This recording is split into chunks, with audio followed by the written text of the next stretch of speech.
시청자 언니 오빠들 안녕하세요. 오늘 방송은 중국이 미국을 넘볼 정도로 완벽한 체계를 확보했고 향후 몇 년 후에는 미국과 막상막하 수준까지 도달할 것이라고 호언장담하며 첨단 시스템으로 구축했다고 내세우고 있는 하드파워인 군사력과 그것을 운용할 수 있는 실제 능력에 대하여 파헤쳐 보려고 해요. 또한 그들이 입만 열면 들고 나오는 과거 무슨 시대에 어쩌고 저쩌다며 내세우는 전통적인 상황을 오히려 팩트화해서 시작했다 하면 결국 작살나듯이 깨졌던 과거 중국 전쟁 결과의 현실을 현재 중국의 실제 상황과 대입시켜 보려고도 합니다. 또한 한국과 중국 관계가 악화되어 정말로 맞짱뜨게 되는 상황이 벌어진다면 중국의 어떤 장군 출신 군사 전문가라는 사람이 자신있게 떠벌린 것처럼 과연 그들이 한국을 단 5일이면 초토화시켜버릴 수 있을까 하는 문제를 함께 생각해 보려고 해요.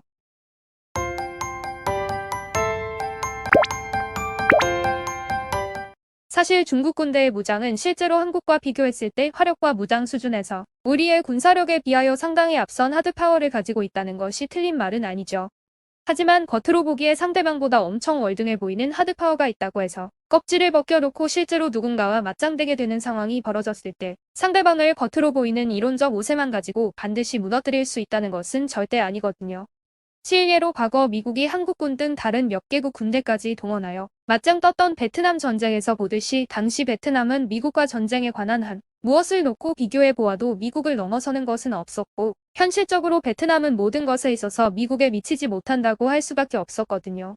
하지만 결과는 당시 상황이나 현실적인 문제 등 어떠한 논리를 갖다 붙인다 해도 말이 안 되는 것이었지만 결국 미국이 참패하고 말았듯이 전쟁이란 것은 초기에 며칠만 버텨낼 수 있다면 특별한 경우가 아니면 어느 쪽이든 쉽게 승리로 마무리 짓기 어려운 것이죠. 그렇기 때문에 요즘 한 국가의 군사력과 실제 전쟁 수행 능력을 평가할 때 자주 하는 말이 미국과 붙어서 3일을 버틸 수 있는 국가를 따지며 만약 그럴 수 있는 국가라면 일단 군사적으로는 강대국으로 치는 것이 일반적인 이해 방법이거든요.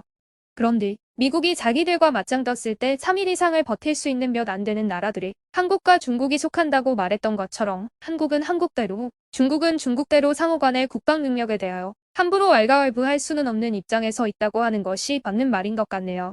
물론 자기들은 대국이고 한국은 소국이라는 헛소리를 입만 열면 해대는 중국인들이 들으면 뭔 웃기는 소리냐고 팔팔 뛰겠지만 현실은 자기들이 아무리 팔팔 뛰며 악을 쓴다고 바뀌지는 않는다는 사실을 잘 알기 때문에 우리에게 함부로 하지는 못하고 있는 것이죠. 사실 중국이 소유하고 있는 무기의 숫자나 표면적인 화력만을 놓고 비교해서 무조건 우리 군과 중국군의 상황을 평가하긴 어렵다고 봅니다. 왜냐하면 그들이 소유하고 있는 무기의 숫자는 우리보다 월등하기는 하지만 문제는 그것 때문에 한국군보다 무조건 우위에 있다고 하기 어려운 것이 그들이 가진 무기들의 상당 부분이 2차 대전 시기에 사용하던 엄청 구식 무기들이기 때문이거든요. 실제로 중국군이 보유하고 있는 무기들 중 첨단 기술로 만들어진 현대적인 무기라고 할 수 있는 것은 실제로는 눈에 보이는 것이 전부라고 해도 과언이 아닐 정도이기 때문에 그들이 큰 소리치는 것처럼 완벽한 군사강국은 아닐 수 있다는 것이죠. 실제로 뚜껑을 열고 봤을 때의 현실은 현재 그들이 자부하며 정신승리하면서 큰 소리치는 상황과는 상당한 차이가 있을 것 같다고 판단된다는 것이 적지 않은 군사 전문가들의 의견이기도 하거든요. 한 국가의 국방력은 보유한 무기의 수준과 전쟁 수행 능력, 그리고 가장 중요한 전쟁의 실전 경험 등을 모두 합쳐서 판단해야만 국방력의 현주소가 나오는 것인데 사실 중국의 군수 내부에 속하는 장군들은 전쟁의 실전 경험에 관한 한 전무하다고 할 수 있죠. 이렇게 말할 수 있는 것은 과거 국共내전 당시의 경험까지가 그들의 실전 경험이었다면 그 당시의 실전 경험자였던 지휘관들은 현재 생존해 있는 사람이 거의 없거나 혹은 그 경험을 바탕으로 현대전을 치룰 수 있는 나이가 아닌 것이 현실이거든요. 또한 이 국共내전은 극히 질 낮은 전투였고 심지어는 장지에스의 군대와 마오쩌둥의 군대에 속한 군인들이 우왕좌왕하는 가운데 하루아침에 아침 저녁으로 수가 뒤바뀌기도 하는 등 연속된 혼란 속에 일어난 내전이었기 때문에 실전 경험이라고 말하기 힘든 점도 있어요. 그 반면 한국은 남북전쟁을 필두로 비교적 현대전으로 치러진 월남전 참전이라는 실전 경험을 바탕으로 확고한 전투 능력과 대칭 혹은 비대칭 상황에 관계없이 어떤 경우에서라도 돌파해버리며 생존하고 결국 판도를 장악할 수 있는 능력을 보유하고 있다는 것은 누구에게나 인정받고 있는 팩트거든요. 거기다 매년 실전이라고 해도 과언이 아닐 정도의 광범위한 군사훈련을 한미합동으로 진행함으로써 실제 경험이라고 해도 전혀 손색이 없는 전투 경험을 쌓으며 동시에 다각적인 전투 능력도 키워나가고 있죠. 이 훈련을 진행할 때면 막강한 파괴력을 가진 첨단 무기들을 총동원하여 그 무기들에 익숙해지고 실사용에도 부족함이 전혀 없게 될 정도의 강도 높은 훈련을 실전처럼 진행하기 때문에 우리 군대는 실상 언제라도 실전을 치를 수 있는 준비가 되어 있거든요. 그러나 중국은 우리나라 군대와 비교해 본다면 외형적으로는 무장의 수준은 비대칭이라 할 정도로 강해 보이지만 그것을 직접 사용해야 하는 중국군들의 전체적 수준은 우리 군과는 달리 철저한 훈련이 되어 있지도 않고 그것에 익숙하게 적응되어 있지도 않은 것이 현실입니다. 물론 거치대를 중시하는 중국인들답게 외형적으로는 엄청 대단해 보일 정도로 짝을 맞춘 모습을 보이고 상당한 현대 기술이 접목된 대륙간 탄도미사일 등 첨단 무기들을 앞세운 열병식이나 사열식 등을 세계 언론에 내보이고 있죠. 하지만 그들의 현실은 바로 그 보이고 있는 모습 이상도 이하도 아니라는 것이고 더 큰 문제는 그들이 항상 대외적으로 첫 번째로 내세우는 넓은 땅덩이 여기저기를 동시에 공격을 당할 경우에 대한 방어 및 대처를 할 수 있는 충분할 정도의 무장이 되어 있느냐 하는 것이죠. 이러한 이유 말고도 중국이 한국과 맞짱뜨게 되는 상황이 벌어진다면 분리할 수밖에 없는 중요한 이유는 그들이 너무너무 좋아하는 과거 1000년 세월 이전에 있었던 그들의 전쟁 상황에 있습니다. 물론 요즘은 과거의 전쟁과는 달리 장탄거리 미사일 등 원거리의 적을 타격하는 무기들이 있기는 하지만 중국은 일단 원정 전쟁에서 거의 한 번도 승리한 적이 없다는 것이 그들의 숨길 수 없는 핸디캡이자 고통스러운 걱정거리죠. 사실 이것은 중국인 자신들도 말을 하지 않을 뿐 잘 알고 있는 일일 것이고 특히 전쟁을 직접 수행해야 하는 군인 수뇌부들이나 현재 중국의 권력을 장악한 공산당 수뇌부들도 잘 알고 있을 것으로 생각합니다. 예를 들자면 한두 가지가 아닌데 오늘은 우리나라와 중국 간의 군사력을 비교하는 방송이니까 우리나라와 관계된 과거의 한중 간의 전투를 놓고 대화해 보도록 할게요. 중국을 통일했던 수 문제가 30만 대군을 이끌고 고구려를 치기 위해 원정 전쟁을 시작했지만 고구려 땅에 들어와 별다른 힘도 쓰지 못하고 대패하고 돌아갔었습니다. 그 후 아버지를 죽이고 왕이 되었던 수 양제 역시 100만 대군을 이끌고 고구려를 다시 침략하기 위해 수 양제가 직접 대군을 지휘하며 원정 전쟁을 벌였지만 결국 고구려의 명장 을지문덕 장군을 슬기로운 전술에 크게 당하며 멸망하고 말았었지요. 이때 수 양제가 몰고 온 113만 명이라는 대군의 숫자는 고구려의 총 인구가 300만임을 감안할 때 고구려 총 인구의 3분의 1이라는 엄청난 규모의 대군이었지만 요즘 말로 개박살이 나서 얼마 남지 않은 패잔병들이 타박타박 걸어서 퇴각했었습니다. 이런 현실적인 전쟁 기록을 보면 실상 병력의 수가 전쟁의 중요한 요인이기도 하지만 반드시 병력 숫자와 승리는 정비례하지도 않는 것이라고 할 수 있겠죠. 그 후에도 수나라는 또다시 고구려를 치기 위해 원정 전쟁을 벌였지만 역시 박살나게 깨지고 우리를 무너뜨리려다 지들이 망하고 말았었던 사실을 중국인들은 잘 알고 있지만 애써 모른 척하고 딴소리들을 하는 것이 그들의 행태입니다. 중국인들은 수나라가 고구려를 멸망시키려고 원정 전쟁을 하다가 결국 3차 원정에서 오히려 자기들이 멸망하는 수순에 들어가 버리고 말았다는 걸 잘 기억해 두고 조심해야 하지 않을까요? 이 소리 들으면 중국 애들 또 팔팔 뛰면서 핏대를 세우겠지만 어쩔 수 없는 현실인 거잖아요. 수나라가 3번이나 원정 왔다가 개피 보고 망해버린 다음 또 우리와 맞짱 뜨자고 했던 당나라 역시 고구려와 원정 전쟁을 치렀지만 결국 고구려의 양만춘 장군에 의해 격파되고 말았었지요. 그 후에도 당태종이 2번이나 직접 군대를 몰고 원정을 와 고구려와 맞짱을 떴지만 모두 대패하고 꽁무니를 빼고 도망친 기록이 남아있죠. 이런 소리 들으면 중국 애들 또 팔팔 뛰며 뒹구르겠어요. 중국인들은 3번은 깨지고 나야 제정신을 차리는지 항상 3번은 얻어터진 후에야 겨우 안 된다는 것을 인정하고 주저앉나 봅니다. 이처럼 수와 당나라의 전쟁에서 특이한 우리 한국 민족의 단결 DNA가 얼마나 무서운지를 알 수 있는 단서가 있는데 그것은 이 수당 전투에서 모두 각기 전투를 이끌던 고구려 장수들은 백성, 즉 국민들의 적극적이고 열렬한 단결에서 나온 도움으로 승리할 수 있었던 것입니다. 이후 중국이 원정 전쟁에 약한 민족인 것을 증명할 역사적 기록은 많이 있지만 우리나라에서 일어났던 비극적인 남북전쟁 때 우리가 미군 등 연합군들과 합세하여 북한군을 거의 중국 국경 근처까지 밀어붙이자 중국이 나서게 되지요. 여기서 우리가 항상 말하는 중공군의 인해 전술이 나옵니다. 중공군은 한국전쟁에 개입하기 위해 만주 지역에 수개월에 걸쳐 수십만의 군인을 집결시키게 됩니다. 그리곤 결국 우리 영토 내로 들어오게 되는 원정 전쟁을 시작했고 여기서 승리했다고 떠들고 있지만 그 말은 그야말로 그들의 정신승리일 뿐 실상은 개피보고 전우들의 시체도 제대로 챙기지 못한 채 터덜터덜 돌아가 버리고 말았잖아요.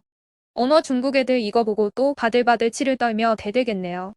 이렇게 한국전쟁에 개입했다가 왕창 얻어터지며 개피를 보고 돌아간 후에는 직접적으로 한국의 정치나 민사에 관여하지는 않고 중국인들답게 북한 뒤에서 은근히 참견하는 것으로 개입하는 방식을 바꾸게 된 것이죠.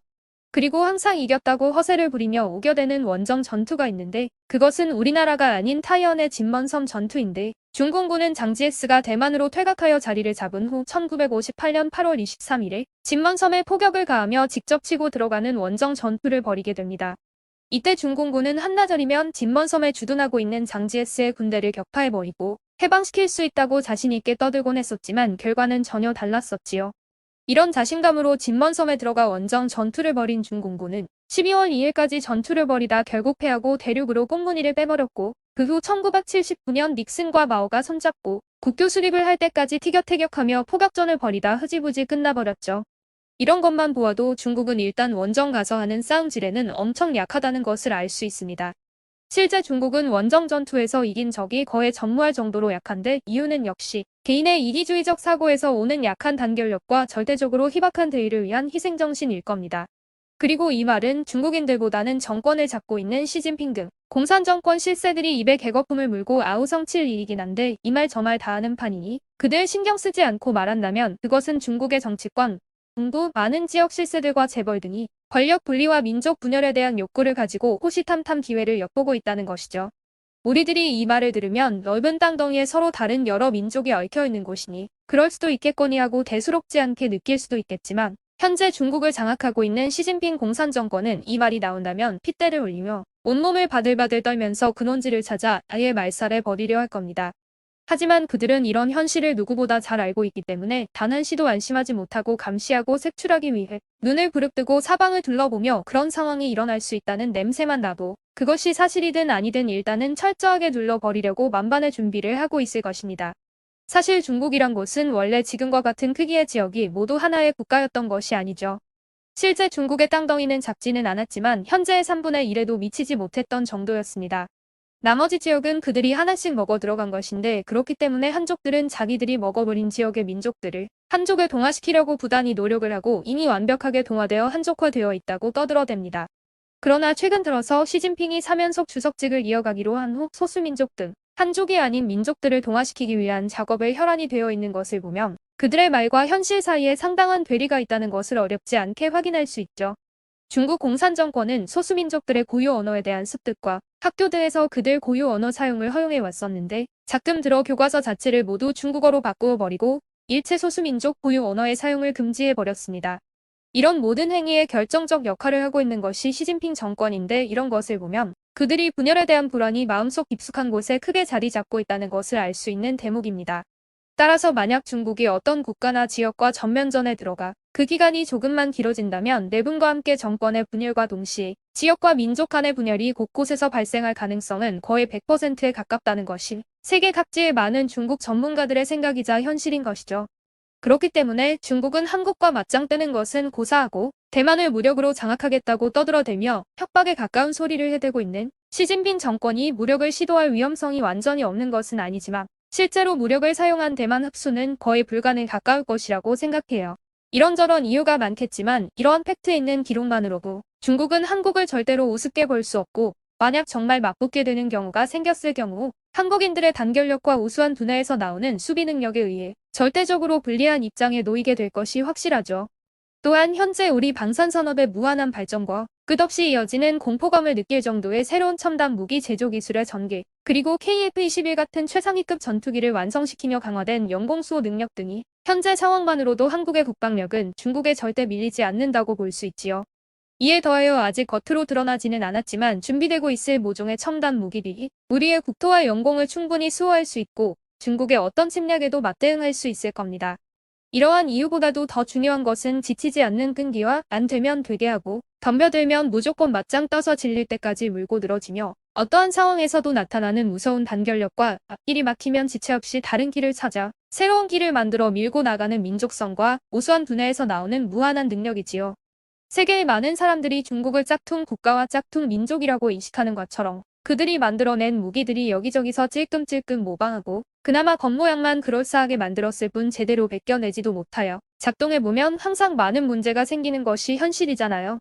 그렇기 때문에 여러가지 역사적인 문제부터 시작하여 현재의 짝퉁 문화, 그리고 단결하지 못하고 개인 이득만을 쫓는 저급한 민족성 및 난잡하고 저질의 물건들을 생산하면서도 조금도 부끄러워하지 않을 수 있는 못 말릴 DNA를 가진 그들은 우리에게 전혀 두려운 존재가 아니죠.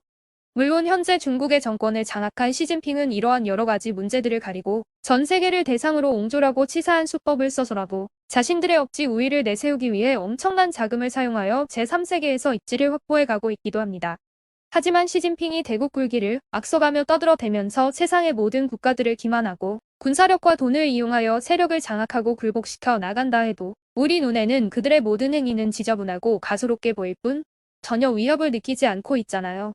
오히려 항상 모든 면에 앞서 나가며 중국이 시기와 질투에 몸부림칠 수밖에 없도록 만들고 실제로도 자신들이 입으로 소국이라고 외쳐대는 조그만 국가인 한국이 너무 밉고 왕 같아서는 단칼에 작살내버리고 싶지만 그럴 수 없다는 것을 인정할 수밖에 없도록 하고 있죠. 현재 우리나라는 60만에 육박하는 현역 군인들과 동원훈련에 가서는 아침 저녁으로 마치 취침점호를 받듯 어영부영하다가도 상황이 벌어지면 눈빛부터 달라지며 현역 군인들을 아가 다루듯 하며 눈부신 전투 능력을 발휘할 수 있는 300만의 예비군 아찌들이 떡하니 버티고 있습니다. 그리고 그동안 엄청 잘 나가던 유럽의 군인들과 나토라는 국제조직으로 뭉쳐서 편안하게 지내며 전쟁 기념관에나 있을 전차나 포를 놓고 국가를 수호한다던 국가들이 군침을 흘리며 앞다투어 사려고 하는 엄청난 화력의 최첨단 무기들을 왕창 갖고 있는 곳이 우리나라죠.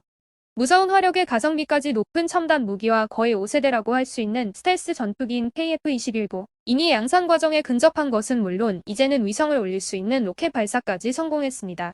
그런데 이 둘이 후 로켓 발사 기술은 사실상 대륙간 탄도 미사일, 즉 ICBM 제작 기술과 상당 부분이 같기 때문에 조금만 앞으로 나간다면 ICBM 같은 대륙간 탄도 미사일의 제조도 충분히 가능할 수 있을 정도의 기술력도 갖추게 되었죠. 상황이 이렇게 흐르자 우리 앞에서 잘난 척해가며 시종 우리를 우습게 보는 자세로 시건방을 떨고 있는 중국이지만 이제는 군사력에 관한 그동안 해오던 것 같은 가벼운 입놀림은 스스로 조심해가며 일부 우리의 기술력과 방위 산업에 대한 인정을 하기 시작합니다. 시진핑 시대가 시작된 후 중국은 모든 분야에서 세계관 최강자의 자리에 앉기 위해 어느 나라든 자기들의 이익을 조금이라도 침해하려는 조짐이 보이면 군사력과 경제력을 모두 동원하여 굴복할 때까지 위협과 보복을 해대고 있잖아요. 그런 중국의 못된 짓거리에 한국은 니들 마음대로 해봐 라는 태도로 눈 하나 깜짝하지 않고 고개를 빤빤히 쳐들어 매섭게 노려보며 비웃는 모습까지 보이면서 절대 그들의 만행에 흔들리지 않으니 항상 12조로 나오는 그들을 속이 부글거려 미치게 만들고 있죠. 하여간 한국은 자잘하고 속 좁으며 능력이 안 돼요. 시기와 질투의 화신같이 거짓이나 만들어내며 오직 정신승리만 즐기고 있는 그야말로 소국 같은 대국인 중국의 가소로운 망언과 행위 전혀 쫄거나 위협을 느낄 이유가 1도 없다고 생각합니다. 오늘 방송은 여기까지입니다. 구독, 좋아요는 콘텐츠 제작하는데 큰 힘이 됩니다. 시청자 여러분 편안하고 즐거운 생활하세요. 우리나라 좋은 나라 대한민국 만세. 감사해요 언니 오빠들.